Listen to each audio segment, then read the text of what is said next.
Tu penses connaître le football, mais en Espagne, tout est sur le point de basculer. Et cette fois, ce n'est pas un transfert, ce n'est pas un scandale. C'est l'arbitrage lui-même qui va changer à jamais. Parce qu'aujourd'hui, la vérité est simple. Plus personne ne fait confiance au système.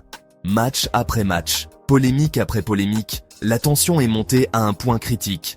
Même les plus grands clubs comme le Barça ont publiquement dénoncé un manque de cohérence et des erreurs répétées qui faussent des saisons entières. Et quand les géants commencent à perdre confiance, c'est que le système est déjà en train de s'effondrer.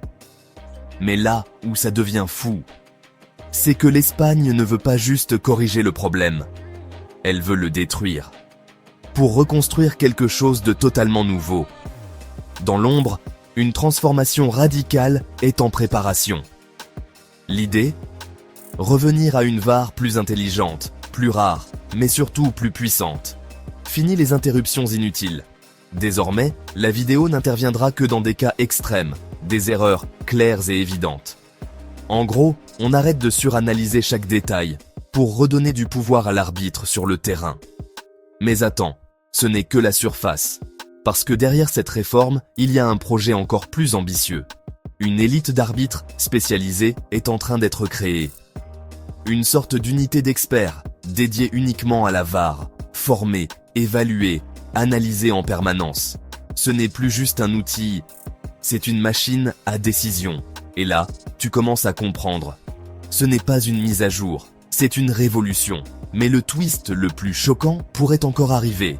Des idées circulent déjà autour d'un futur où les entraîneurs pourraient eux-mêmes contester des décisions, un peu comme au basket ou au tennis. Imagine la scène, un coach qui réclame la VAR en plein match, le stade suspendu, le verdict qui tombe. On passerait d'un football subi à un football stratégique jusque dans l'arbitrage. Et ce changement ne sort pas de nulle part. Il est né du chaos. Des décisions annulées à la dernière seconde, des cartons retirés, des matchs retournés par un simple écran. Chaque erreur, chaque polémique a construit une pression énorme. Aujourd'hui, cette pression explose. Le vrai enjeu n'est plus seulement de prendre la bonne décision, mais de redonner confiance au football lui-même. Parce que sans confiance, il n'y a plus de spectacle, plus d'émotion, plus de crédibilité. Et c'est là que tout se joue. Soit cette révolution fonctionne, et l'Espagne devient le modèle du football moderne. Soit elle échoue, et elle plonge encore plus profondément dans la crise. Mais une chose est sûre, les prochains mois vont redéfinir ce que signifie arbitrer un match. Et la vraie question maintenant, ce n'est plus « est-ce que la VAR fonctionne ?», c'est « est-ce que le football est prêt à changer définitivement ?»